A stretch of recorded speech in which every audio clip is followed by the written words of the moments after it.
তোর পিড়িতে পাগল হনু রে, তোর পিড়িতে।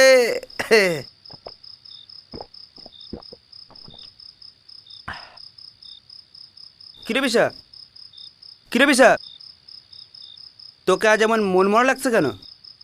কি হয়েছে? কই কিছু না তো। গুরু, কিছু হয়নি বললে তো হবে না। কিছুই যদি না হয় তো তাহলে এতক্ষণ গ্লাস খান, খালি হয়েছে তো।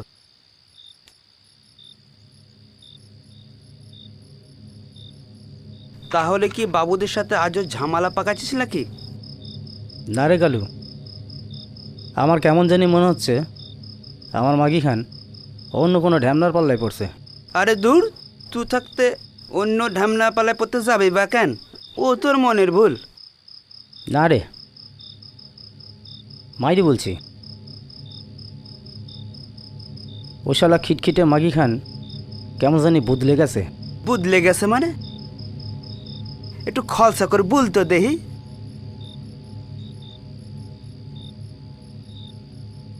বেশ কয়েকদিন ধরে দেখছি বুঝলি, মাগি খানটা না খিটখিট করে না।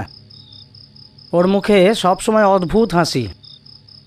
কিসের যে রস এত, মাগির ফুর্তি কিছুতেই কমে না শালির। তুই তো প্রতিদিন সকালে কাজে বেরিয়ে পড়িস, তাহলে কাজে যাবার পর? না রে, আমাদের বস্তি খান সবসময় লোকে ঠাসা। দিনের বেলায় কিছু হলে জানতে পারতাম, দিনের বেলা লয়। তাহলে কি রাতে? আমারও তাই মনে হয়। আমি রোজ রাতে মালঠো গিলে গিয়ে শুয়ে পড়ি, বাকি তখনই। তাহলে তুই আজ আর মাল খাস না? ঠিক বলেছিস কালু, আজ ওদের মাল দুটোকে হাতে নাতে ধরতে হবে।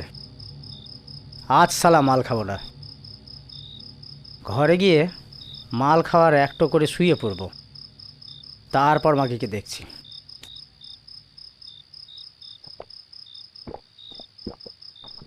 কিরে, তুই যে বলি মাল খাবি না? মুখে গন্ধ না পেলে মাগিটা যদি ধরে ফেলে তাহলে ওদের ধরবো কেমনে?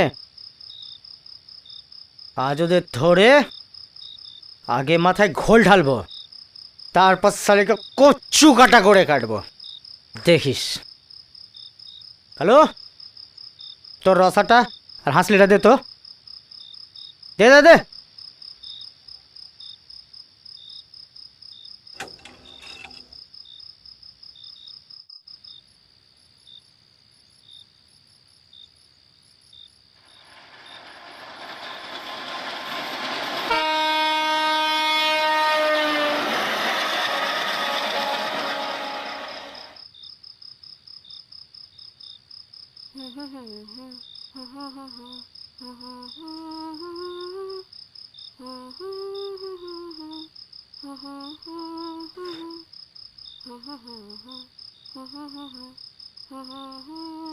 কিরে বলি, ঘুমাসনি? হ্যাঁ যাব। তোমার খাবার ঢাকা আছে, তুমি খেয়ে নাও। আমি ঘুমালাম। নেশাটা ধরেছে বুঝলি, আজ আর খাবো না।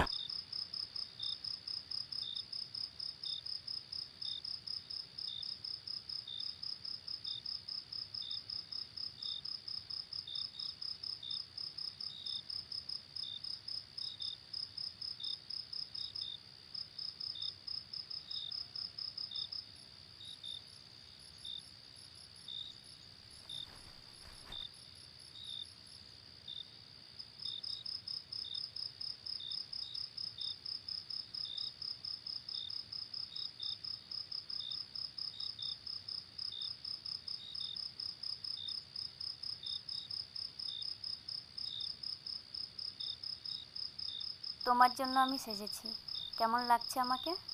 ও, একটা ঝুঁটি বেঁধেছি বলে হাসছো?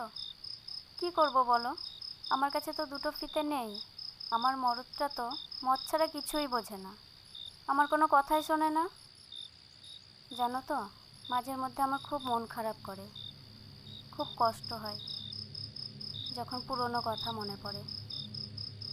তুমি জানো, ছোটবেলায় বাবা মারা যাওয়ার পর কাকা একদিন মেলা দেখার নাম করে বেচে দেয় আমায় বেশ্যা বাড়িতে। অনেক বছর ছিলাম সেখানে। হঠাৎ একদিন পুলিশ সবাইকে ধরে নিয়ে গেল, আর আমার ঠাঁই হলো হোমে। শালা ওখানেও পিচাসের বাস। গার্ড বাবুটা জোর করে ছিঁড়ে খেত আমাকে। তারপর আর কি, সুযোগ বুঝে পালিয়ে গেলাম। রাস্তায় রাস্তায় ঘুরে বেড়াতাম জানো, দুটো ভাতের জন্য। ভাত তো দূরের কথা, কেউ কোনো কাজও দেয়নি। যারা দিতে চেয়েছিল তাদের অবশ্যই ইচ্ছে ছিল আলাদা রকম। সেরকম কাজ আমি করিনি। সেরকমই একদিন রাস্তায় পেটের জ্বালাই কুক্কুরে পড়েছিলাম। তখনই দেখা আমার মরদটার সাথে। জানো তো, মানুষটা এমনিতে খুব ভালো। সেই প্রথম কোনো পুরুষ মানুষ যে আমাকে জিজ্ঞাসা করেছিল, কী রে, তোর শরীর খারাপ নাকি? কিছু খাবি? খিদে পেয়েছে? ফুলি, চ ঘরে চ।